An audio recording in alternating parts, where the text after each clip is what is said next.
자, 여러분 반갑습니다. 책 한 권을 실시간으로 뜯어먹는 책팅방입니다. 벌써 6번째 모임이네요. 오늘 여러분께 소개할 책은 안티프레질이란 책이에요. 자, 이 책은 두껍기로 소문난 책입니다. 말 그대로 벽돌책이죠. 이 두께가 보통 책의 한 3배, 거의 4배 가까운 두께를 자랑하고 있어요. 그래서 이 안티프레질은 특별히 이번 주랑 다음 주에 걸쳐서, 즉 2회에 걸쳐서 진행을 하도록 하겠습니다. 오늘 그 중에서 전반부 부분을 해보도록 할게요. 자, 여러분 이 그림이 두 장을 제가 처음에 드렸는데요. 왼쪽에 있는 거는 드래곤볼이라는 굉장히 유명한 만화에 나오는 초사이어입니다. 손오공이 변신한 초사이어인. 자, 오른쪽에 있는 거는요. 그리스 로마 신화에 나오는 헤라클레스가 히드라라는 괴물을 죽이는 사파예요. 자, 여러분들 이 초사이어인하고 히드라의 공통점이 뭔지 아시는 분 계세요? 초사이어인, 히드라의 공통점 무엇일까요? 음, 초사이어인은요, 뭔가 이 사이언의 종족의 특징은 죽음의 위기에 닥치면은 부활할 때 더 강해진다는 특성을 가지고 있어요. 그래서 분노가 극에 달하면은 초사이언이 되는 거죠. 자, 한편 옆에 있는 히드라는 하나의 목을 자르면 그 자리에서 2개의 목이 자라납니다. 자, 이 둘의 공통점이 뭘까요? 뭔가 시련과 고난을 겪을수록 더 강력하게 부활한다는 특징을 가지고 있어요. 이 개념이 바로 안티프레질입니다. 자, 여러분 프레질이죠, 프레질. 프레질은 뭔가 잘 부스러지는 특성을 프레질이라 그래요. 그 유리 메탈처럼 건들면 톡 부서지는 거. 자, 근데 잘 부서지는 프레질의 반대말은 뭘까요? 안 부서진다? 강인하다? 이 정도 말밖에 없다는 거예요. 근데 오히려 부서지고 되살아날 때마다 강해지는 속성, 이 특성을 부여하기 위해서 이 저자는 안티프레질이라는 신조어를 만들어낸 겁니다. 자, 이제 이 개념에 대해서 좀 더 자세히 알아보도록 하겠습니다. 자, 오늘은 1권부터 3권까지를 요약하도록 할 거고요. 전체는 7권으로 구성되어 있습니다. 자, 다모클레스와 히드라. 여러분, 니체가 한 말 중에 이런 말이 있어요. 날 죽이지 못하는 고통은 날 강하게 만들 뿐이다. 자, 이것도 전형적인 안티프레질적인 개념인 거예요. 자, 안티프레질은 뭐냐? 뭔가 가변성, 무작위성, 무질서, 스트레스에 노출되었을 때 굴복하는 것이 아니고 오히려 번창하고 성장하는 특성을 안티프레질이라고 합니다. 자, 가변성, 무작위성 이런 것들이 모두 어떤 시련과 고난이죠. 그래서 부스러지는 것이 아니고 더 강하게 성장한다는 거죠. 제가 자기개발 강의에서 항상 말씀드리는 이 대칭 회복성의 개념하고 똑같은 거예요, 안티프레질이. 근데 중요한 특징이 이겁니다. 단순히 회복되는 게 아니라 초과 회복이 된다는 거예요. 초과 회복. 이게 안티프레질의 특징입니다. 제가 알고 있는 어떤 유명한 예화가 있어요.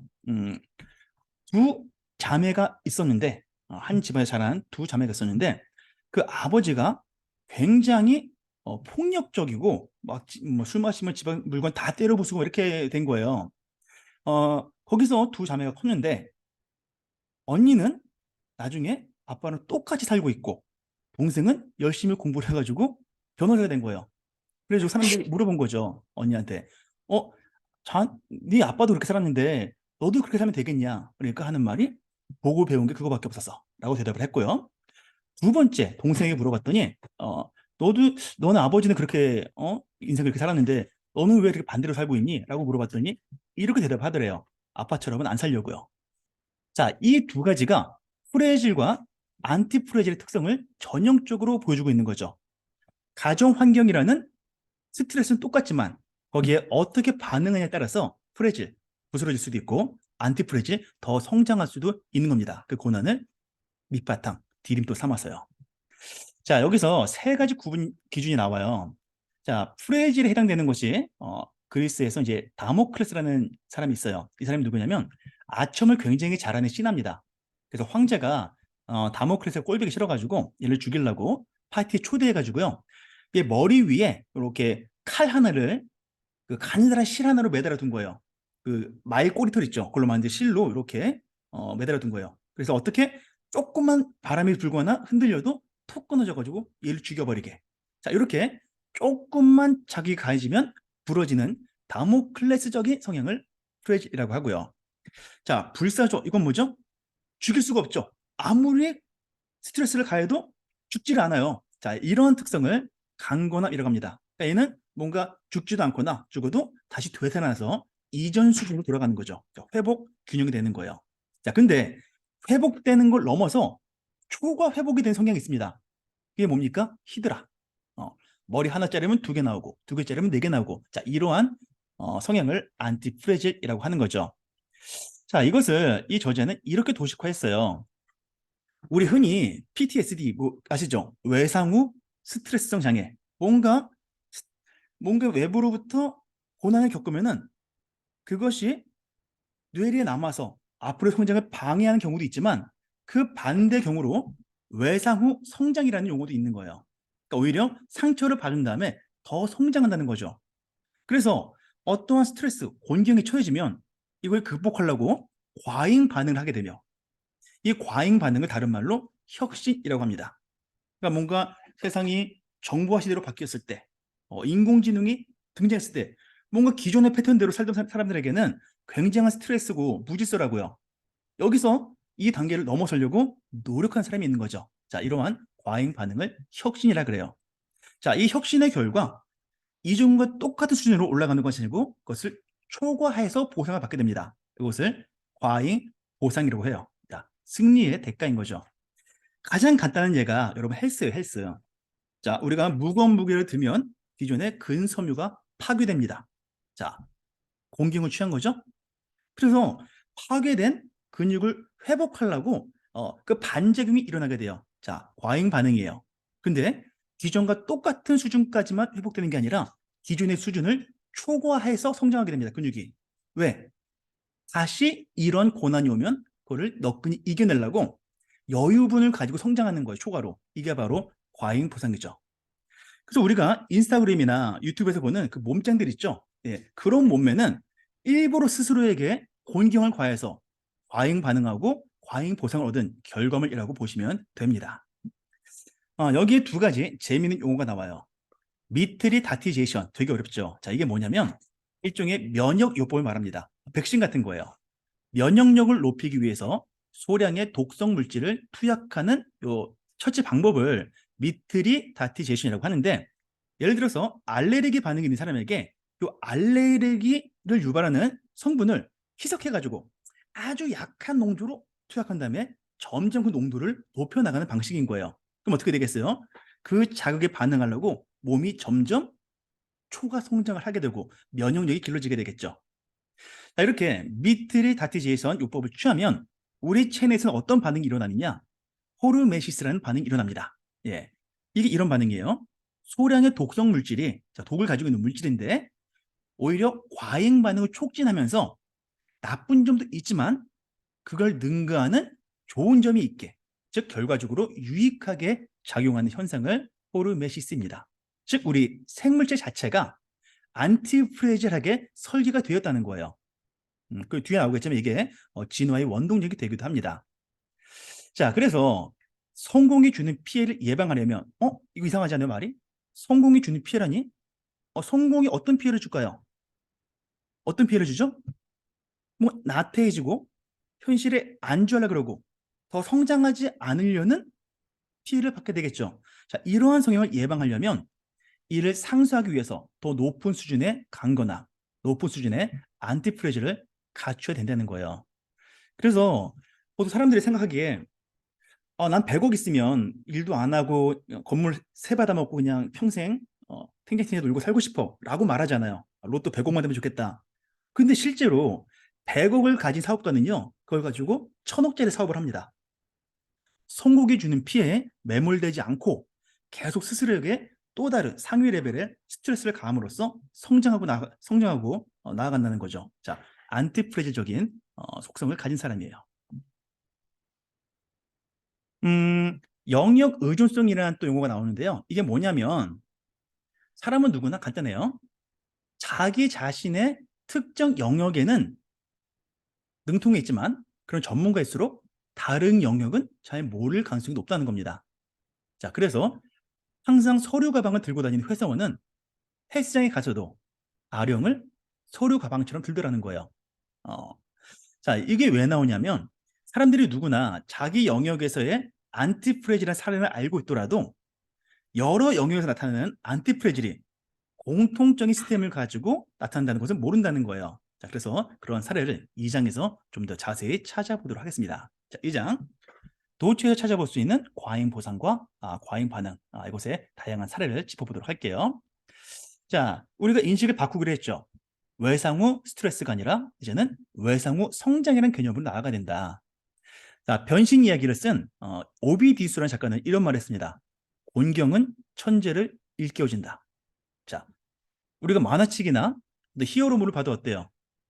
영웅이나 천재가 탄생하기 위해서는 그에 걸맞는 곤경, 빌런이 필요한 거예요. 배트맨이 탄생하기 위해서는 조커가 필요한 거죠. 자, 우리는 정말 숨이 꼴딱꼴딱 넘어가는 공경에 취해야 어떻게 반응합니까? 죽지 않으려고 흔히 말하는 젖 먹던 힘까지 끌어다 쓰게 되죠. 그 순간이 자신의 한계를 넘어서는 순간, 손오공이 그냥 쌓여 인해서 초사이어인이 된 순간, 범인이 천재가 되는 순간이라는 거예요. 저도 돌이켜보면 제가 학교에서 이제 8년 근무하고 그다음에 독립을 해서 1인 기업가로 지금까지 활동을 하고 있잖아요. 학교에서 정말 열심히 살았거든요. 정말 열심히 살았어요. 수업밖에 모르는 바보였는데 그럼에도 불구하고 학교에서 8년 보낸 것보다 독립해서 한 2년, 3년 정도 만에 발전한 폭이 훨씬 큽니다. 열심히 살았으면 둘 다 열심히 살았는데 왜 그러냐면 저도 이유를 생각해 봤어요. 어쨌든 학교에서는 따박따박 월급이 나옵니다. 내가 열심히 하든 안 하든 월급이 나와요. 그러니까 나름대로 열심히 했지만 정말 숨이 꼴딱꼴딱 넘어가는 죽을 지경까지는 하지 않았던 거죠. 여분 힘을 남겨둔 거예요, 어떻게 보면. 그런데 학교를 그만두고 이 사회에 나왔을 때는요, 정말 숨이 꼴딱꼴딱 넘어가는 그 순간을 매달 맞이했어요. 매달 결제일마다. 그러니까 어떻게 되겠어요? 아까 위에서 말씀드린 젖 먹던 힘을 끌어다 쓰게 된 거예요. 그럼으로써 점차 저희 한계를 깨어나가게 된 거죠. 그래서 학교에서의 8년보다 독립한 이후의 2년이 훨씬 더 저는 많이 발전했습니다. 그래서 어려운 시점은 되게 많았어요. 정말 그 힘들고 막 숨이 꼴딱꼴딱 넘어갔는데 독립한 걸 한 번도 후회한 적은 없습니다. 왜냐? 그만큼 성장을 했으니까.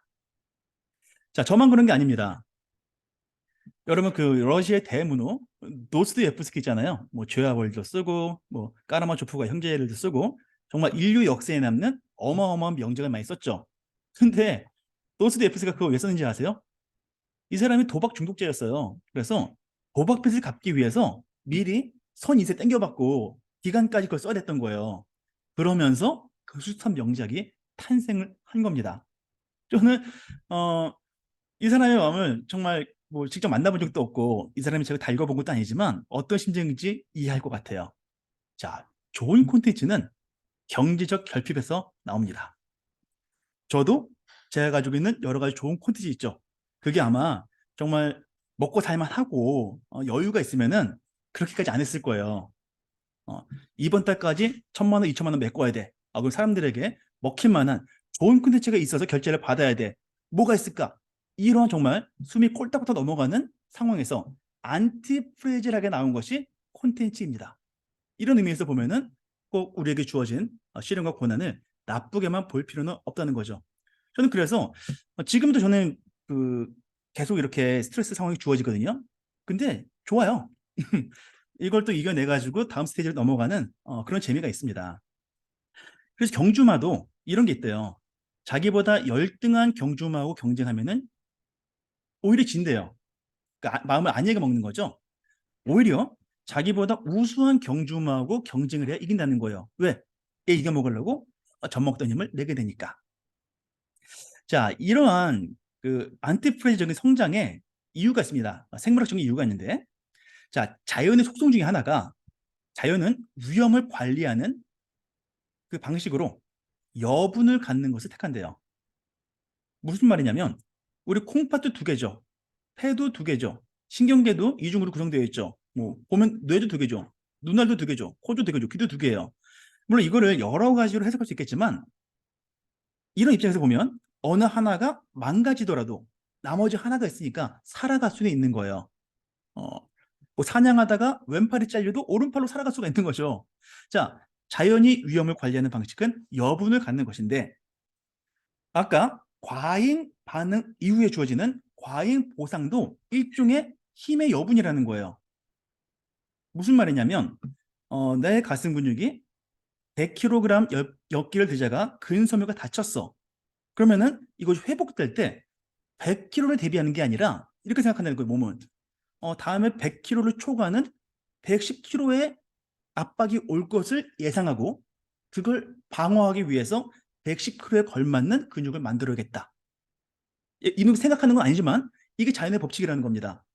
자, 지금까지 닥쳐온 스트레스만 커버하는 것이 아니라 그것을 넘어서는 스트레스를 감내할 수 있도록 힘의 여유분을 받는 것. 이게 안티프레질의 비밀인 거예요. 그래서 히드라의 머리가 왜 하나를 자르면 두 개가 나오냐? 하나는 짧으니까 하나로는 안 되잖아. 그리고 두 개가 나오는 거예요. 이것이 바로 스트레스를 견디는 그 용량의 여분치를 갖게 된다는 거죠. 이것이 성장의 비밀이에요. 정신적인 성장이든 육체적인 성장이든. 자, 그래서 이 과잉 보상이 지금 주어진 것보다 더 나쁜 결과에 대비해서 여분의 능력과 힘을 키우도록 한다는 거죠. 자, 최악의 상황은 지금까지 발생했던 최악의 상황을 항상 능가하게 되었습니다. 그래서 예전에 일본의 어떤 마을에서 그 고토쿠라는 촌장이 있었는데 이 사람이 어릴 때 그 쓰나미가 닥쳐가지고 일본 쓰나미가 많잖아요. 그 마을이 다 초토화가 된 거예요. 어, 그래가지고 그걸 어린 나이에 이 고토쿠 촌장이 보면서 내가 나중에 어른이 되면은 이런 비극을 막아야겠다고 결심을 한 거죠. 그리고 자기가 촌장이 되었을 때 이 쓰나미를 막기 위해서 무려 15m짜리 그 쓰나미를 막는 방주제라고 하나요? 그걸 장벽을 쌓은 거예요. 그때 마을 사람들이 다 엄청나게 반대를 했습니다. 왜 반대했냐면은 너무 과하다는 거예요. 15m짜리 쓰나미가 여태까지 온 적이 없다. 예전에 왔던 것도 9m급이었다. 연말에서 10m짜리를 쌓고 있는데 그것도 너무 오버해서 하는 거다. 그래서 뭐 재정 낭비다, 뭐 미친 짓이다 많이 반대를 한 거예요. 근데 이걸 밀어붙였죠. 그래서 15m짜리 방주제를 쌓았는데 마침 쓰나미가 닥쳤고요. 다른 마을은 다 초토화가 되었는데 이 마을만 무사했어요. 왜? 14m짜리 쓰나미가 왔는데 고토쿠는 15m를 쌓았거든요. 어릴 때 닥친 10m짜리 쓰나미에 경험했기 때문에 그것을 초과하는 여유분을 가지고 방어책을 세웠던 거예요. 자, 일본의 후쿠시마 원전 사고 터졌죠. 아마 그 이후로 지어지는 원전들은 훨씬 더 안전하게, 어, 훨씬 더 내진성이 강하게 설계될 겁니다.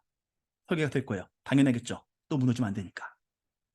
자, 그래서 과거를 통해서 그 최악의 시나리오에 대해서 정보를 얻고 이 정보를 바탕으로 미래의 위험을 추정하는 것을 스트레스 테스팅이라고 합니다. 자, 이런 안티프레질적인 요소는 정말 우리의 사회 곳곳에 드러났는데요. 예를 들어서 정보를 차단하려고 하면 할수록 그 정보는 빨리 퍼지라는 거예요. 빨리 퍼진다. 그래서 오히려 금소로 지정하는 순간 더 많이 팔립니다. 제가 예전에 했던 시크릿 독서관은요, 어떤 책을 하는지 안 알려줬어요. 그러니까 어때요? 더 알고 싶어지죠. 그래서 사람들이 듣는 거예요. 더 단적으로 말씀드려 볼까요? 제가 지금 하고 있는 유튜브 콘텐츠 이렇게 할 수도 있어요. 책의 내용은 이렇게 강의식으로 하고요. 책 제목은 안 알려줘요.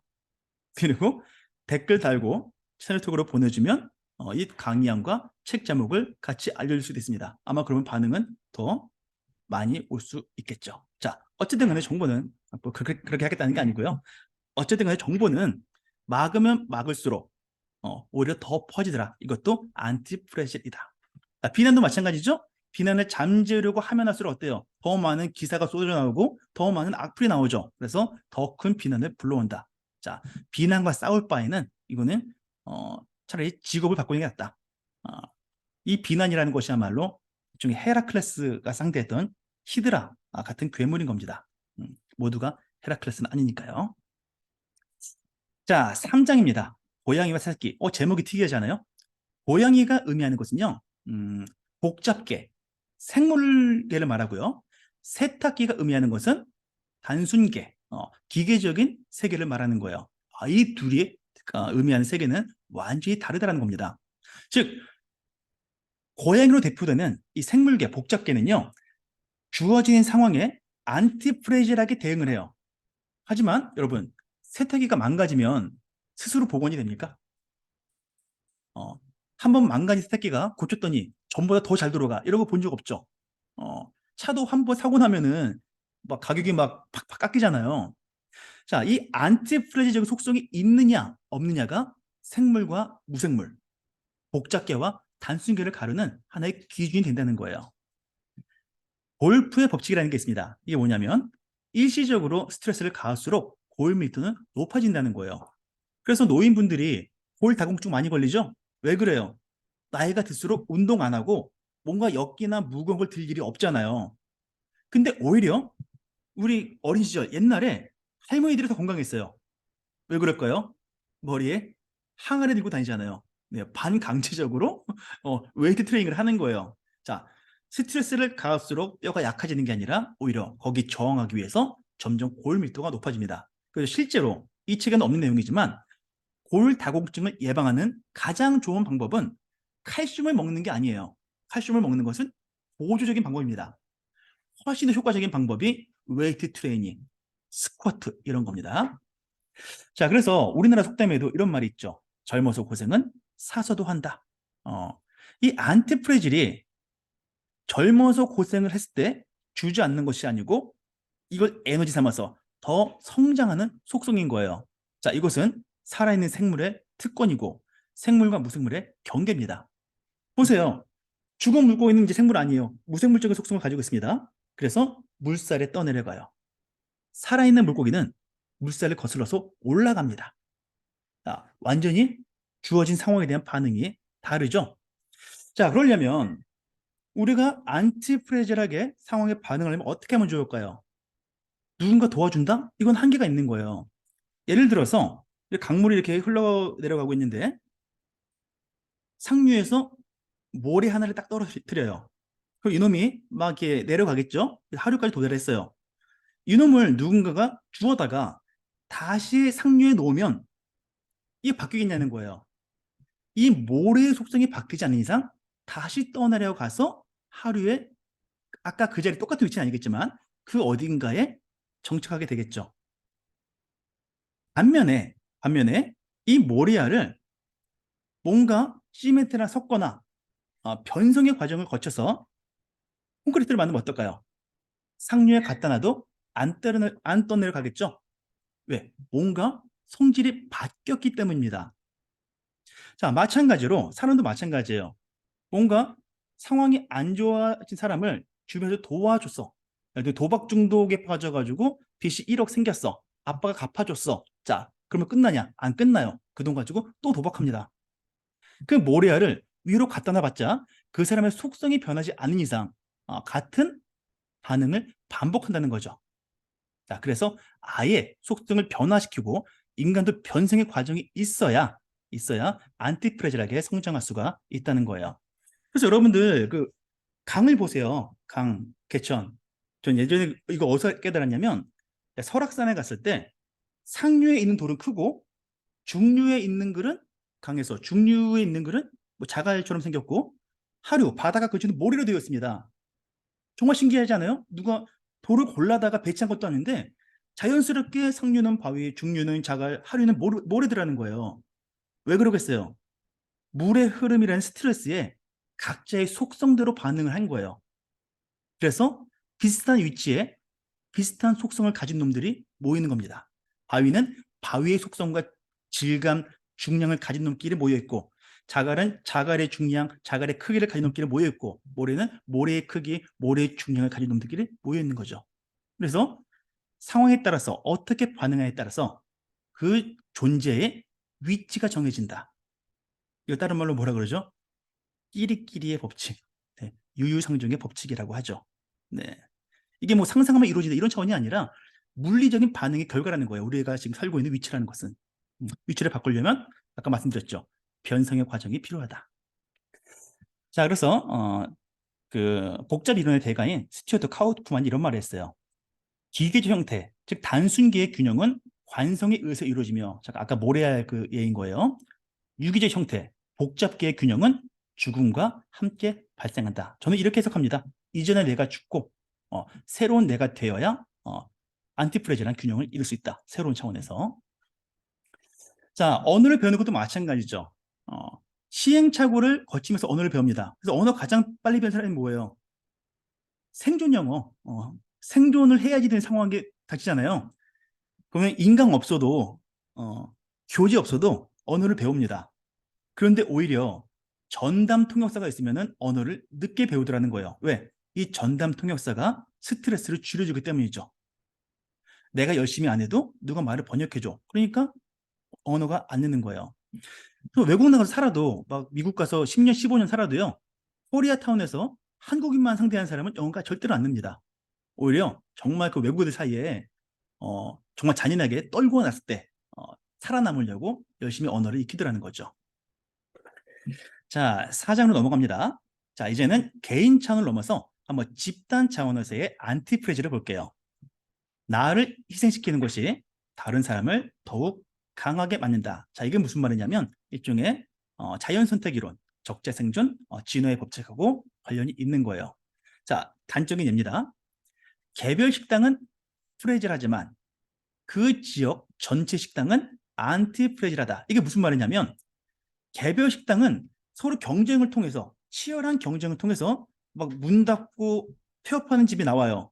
경쟁력이 떨어지고 뭐예요? 골목 식당에 나오듯이 뭐 위생이 떨어지고 맛이 없으면은 문 닫는 겁니다. 하지만 이런 프레질한 과정을 거치기 때문에 어때요?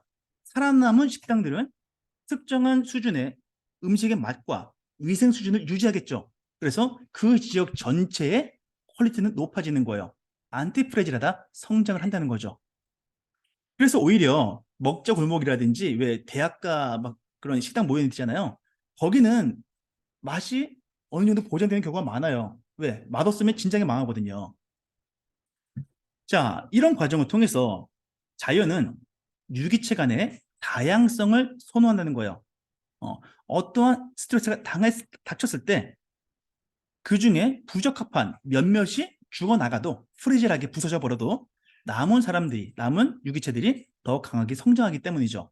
자, 이러한 불확실성에 대한 대응, 이것을 네 글자로 적자 생존이라고 하고 두 글자로 말하면 진화가 됩니다.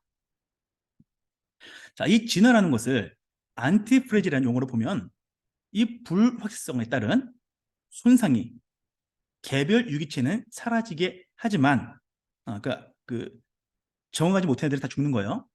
하지만 그 혜택은 살아남은 다른 유기체에게 전이가 된다는 거예요. 그러니까 살아남은 놈들은 강한 놈만 살아났기 때문에 점점 발전하는 쪽으로 진행이 되는 거죠. 자, 박테리아도 마찬가지예요. 여러분, 항생제를 많이 먹으면은 내성이 생기죠. 약이 안 듣잖아요.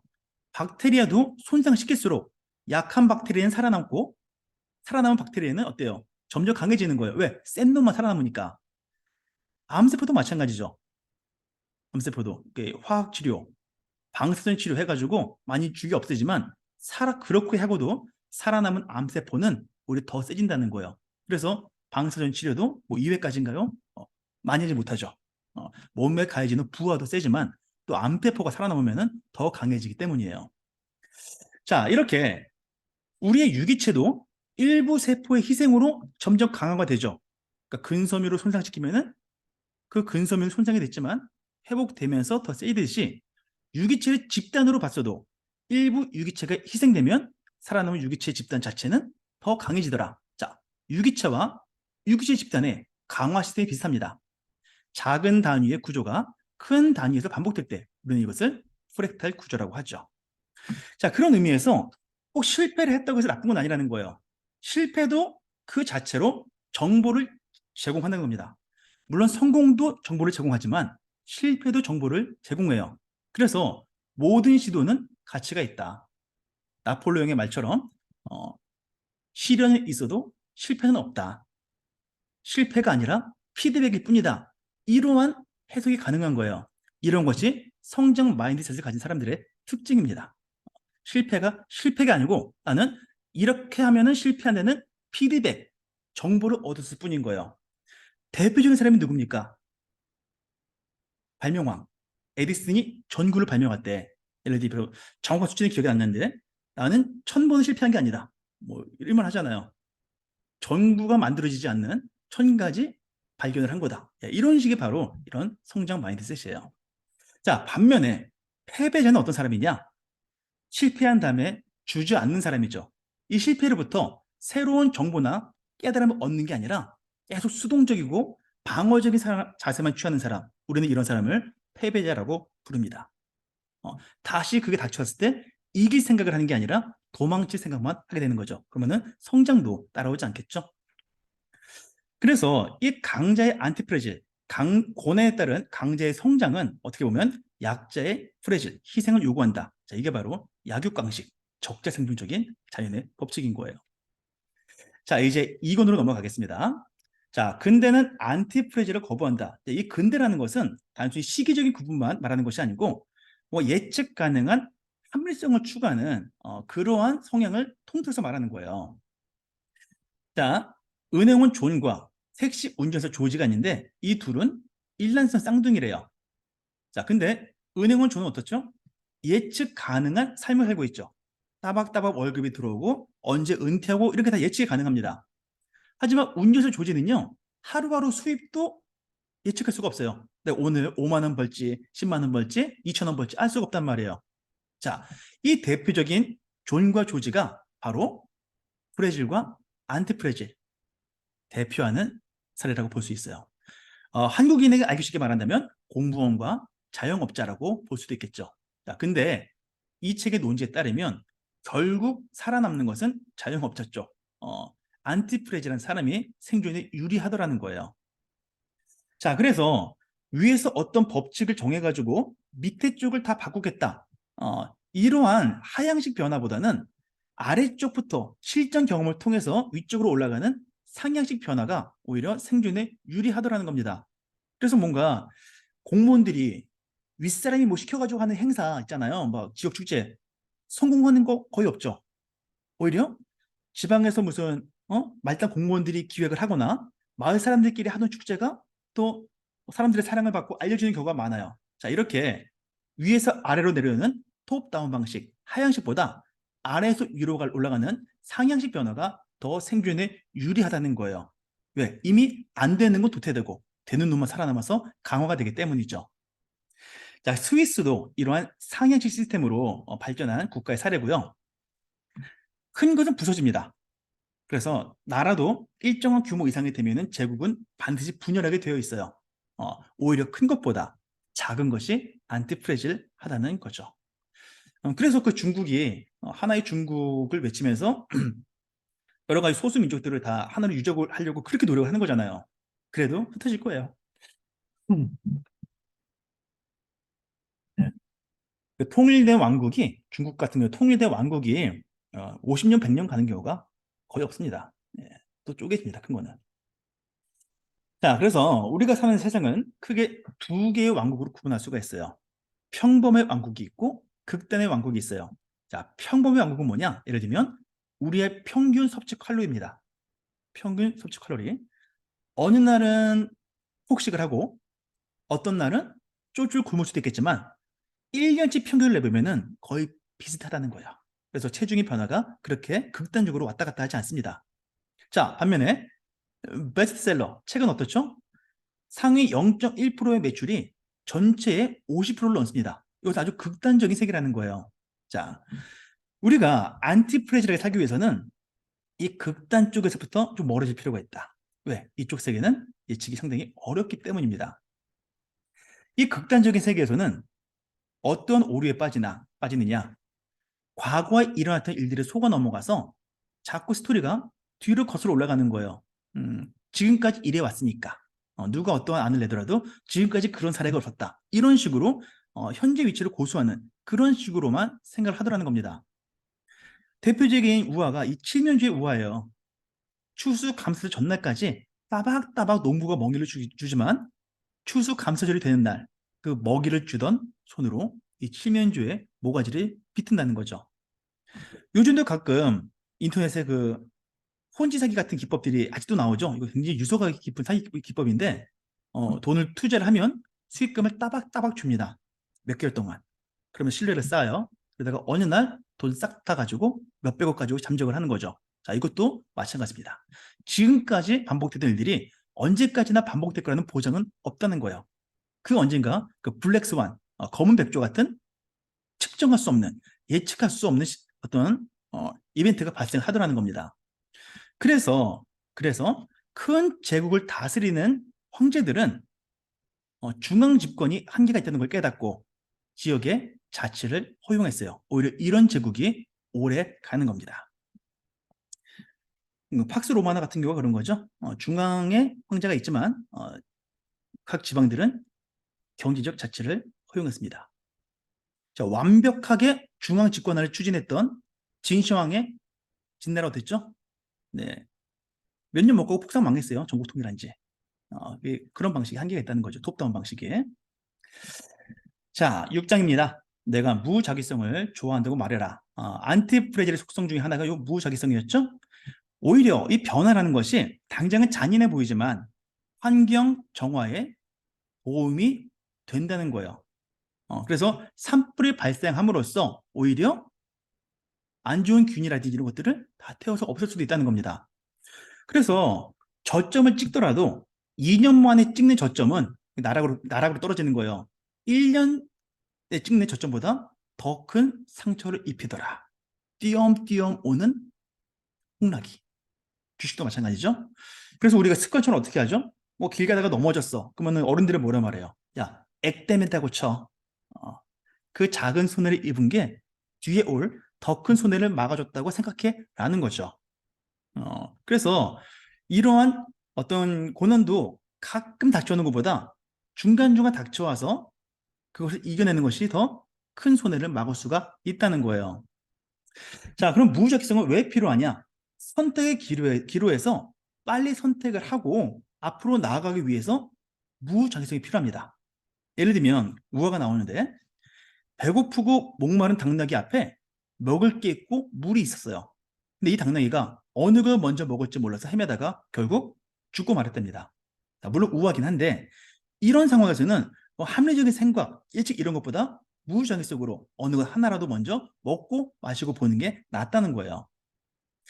자, 그래서 시뮬레이티드 어너링이란 말이 나오는데 이 개념이 뭐냐면 어떤 판단을 할 때 일부러 무작위성을 추가해서 더욱 일반적인 최적의 답안을 얻는 것을 말합니다. 그래서 괄목할 만한 성장, 놀라운 변화는 무지수를 제거하는 방향이 아니라 오히려 무작위성을 추가하는 방향에서 오더라는 거예요.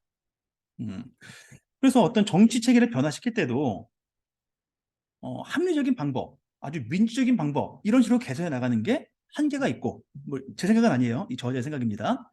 오히려 뭐 혹동이라든지 암산이라든지 이렇게 돼서 정권 교체가 되면 내각도 개편할 수 있고 아주 혁명적인 변화가 일어나는 겁니다. 물론 이게 좋다고 말하는 건 아니에요. 어떤 식으로 간에 큰 폭의 변화가 일어난다는 거예요. 이 무작위성으로 인해서. 오히려 평소에 산불이 일어나지 않으면 인화성 물질이 축적돼가지고 한번 터지면 엄청나게 큰 불로 발전한다는 거예요. 차라리 중간중간 작은 산불이 나서 그때그때 이런 인화성 물질을 없애주는 게 낫다는 겁니다. 마른 나뭇가지 이런 것들이겠죠. 뜬금없지만 저는 이제 저 위에 1살 많은 누나가 있는데 2살이군요. 이 나이도 헷갈려 의절한 지가 오래돼가지고 의절했습니다. 의절한 지가 거의 10년 가까이 돼요. 제가 40살, 10년까지는 안 되는구나. 10년, 한 5, 6년쯤 된 것 같은데. 아니다. 거의 8년쯤 돼가요, 벌써. 하도 오래돼가지고 그 시점도 까먹었습니다. 일일이 말씀드릴 수는 없지만, 누나랑 저랑의 감정의 골이 굉장히 깊어요. 깊은 정도가 아니죠. 그게 제 어릴 때부터, 정말 초등학교, 유치원 때부터 일일이 열거하기 어려울 정도로, 누나에 의해서 많은 피해를 받고 성장을 했습니다. 손바닥도 마주쳐야 소리가 나지 라고 말씀할 수도 있겠지만 손바닥으로 뺨을 때려도 소리 납니다. 저는 뺨을 맞는 입장이었고요. 그리고 항상 누나가 어떤 잘못을 해도 부모님은 저를 싸잡아서 혼내고 난 아무것도 안 했는데 그리고 어떤 누나가 나한테 부당한 일을 했을 때 내 손에서 폭력을 쓰거나 하지 않고 부모님, 어머니, 아버지가 말씀드리면은 네가 동생이니까 참아라. 이런 식의 패턴이 됐던 거예요. 저도 이제 일을 크게 만들고 싶지 않고 음, 내가 싸움을 시작하면은 정말 끝을 봐야 되는 상황을 알고 있기 때문에 40년을 참은 거예요. 40년을. 그리고 한번 폭발을 했고요. 폭발의 이후부터 지금까지 안 보고 있습니다. 저는 제가 끝나기로 했으면 완전히 끝난 거예요. 제가 허용할 수 있는 선은 상당히 관대한 범위에 있어요. 하지만 그 선을 지키지 않고 넘으면 그걸로 끝이에요. 네, 가족이든 누군 상관없어. 근데 그 선을 결국은 넘더라고요. 자, 만약에 이렇게 안 되고 어릴 때부터 차라리 치고받고 싸우더니 중간중간 이게 해소가 됐으면은 누나도 나한테 얘 동생이 좀 함부로 대면 안 되겠구나. 제가 밟으면 꿈틀하는구나. 그래서 그렇게까지 함부로 되지 않았겠죠. 어떻게 보면. 근데 제가 착한 동생 하겠다고 착한 아들 되겠다고 30년, 40년을 참은 게 오히려 폭발하면 돌이킬 수 없는 결과가 된 겁니다. 누가 저한테 10억 줄 테니까 누나랑 화해해. 그러면 안 할 거예요. 10억까지는 택도 없어요. 어머니가 돌아가실 때 마지막 소원으로 내가 눈 감기 전에 누나랑 화해해라. 안 할 겁니다. 안 할 겁니다. 예, 그 정도예요. 그러니까 사실 이번 이 강의 들으시는 분 중에 이제 부모님도 많이 계시겠지만 저는 누나 동생이든 네가 형이니까 참어. 네가 동생이니까 참어. 이런 방식은 어릴 때 억압이 되고 성이 되면 오히려 터질 수도 있습니다. 저는 좋은 양육 방식으로 보지 않아요. 제 경험에 의하면. 네, 사설이 길어졌네요. 내려갈게요. 자, 백신도 면역이 생기려면 약간의 독성 물질이 필요하다. 이 무정기성을 임의적으로 억누르면 저거 누나랑 의지한 것처럼 숨어있는 리스크를 확인할 수가 없고 이게 언젠가 터지면은 커다란 산불처럼 번질 수가 있다는 거예요. 그래서 미국이 뭐 중동이라든지 이런 다른 나라에 막 개입을 하잖아요. 뭐 군사적인 개입도 하고 경제적인 개입도 하는데 이런 개입을 할수록 그 나라의 독립성과 자립성을 해치고 결과적으로 불안정을 초래하게 된다는 거예요. 그러니까 지들끼리 치고받고 화해하고 어떻게 하든 내버려 두는 게 오히려 나을 수도 있다는 거죠. 자, 그게 바로 7장 어설픈 개입의 위험성입니다. 벌써 45분 했네요. 야, 이게 두 번으로 나눠서 해도 이렇게 분량이 장난 아닙니다. 여러분 듣고 계세요? 너무 긴가요? 50분 넘지 않으려고 하는데 네, 사설이 길어졌네요. 자, 어설픈 개입.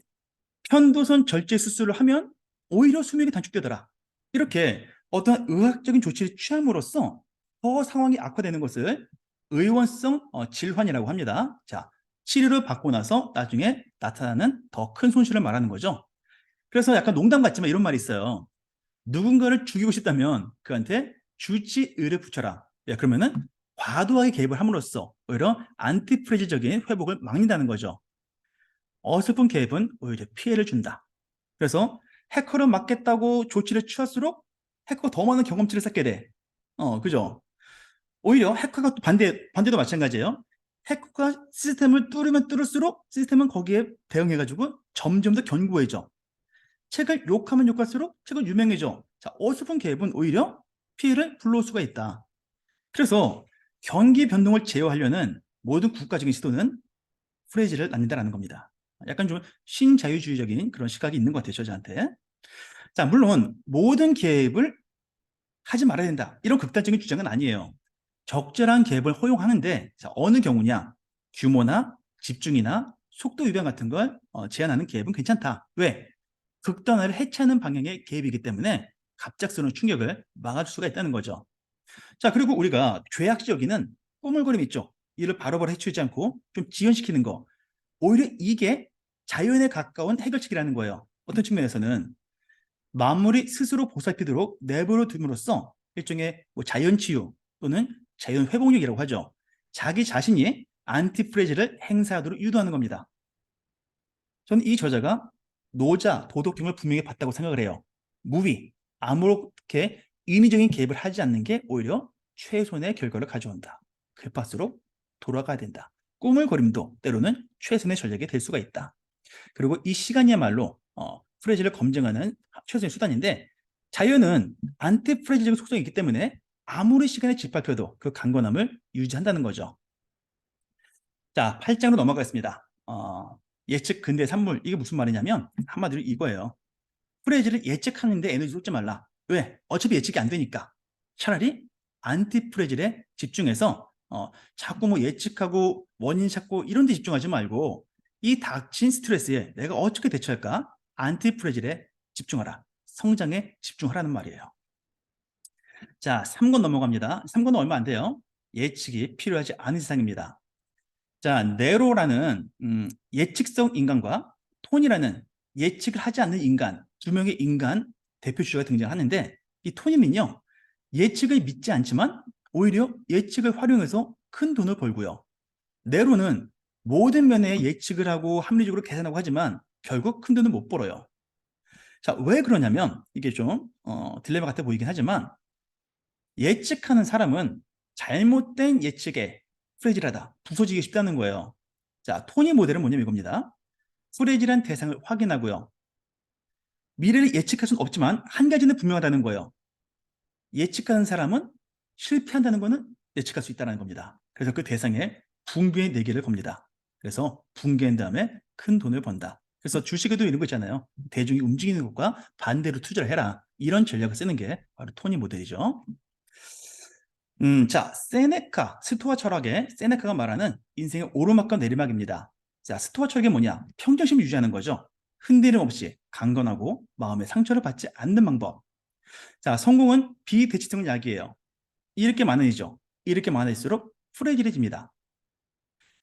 뭔가 잃는 게 두려워지는 거예요. 이제는 100억 있는 사람은 1억을 버는 게 기쁜 게 아니라 1억을 잃는 게 더 고통스러운 겁니다. 그렇기 때문에 세네카는 어떻게 수양을 했냐? 이 재산 자체를 가치가 없는 것으로 수양해서 자신의 감정을 길들이는 방법을 택했다는 거죠.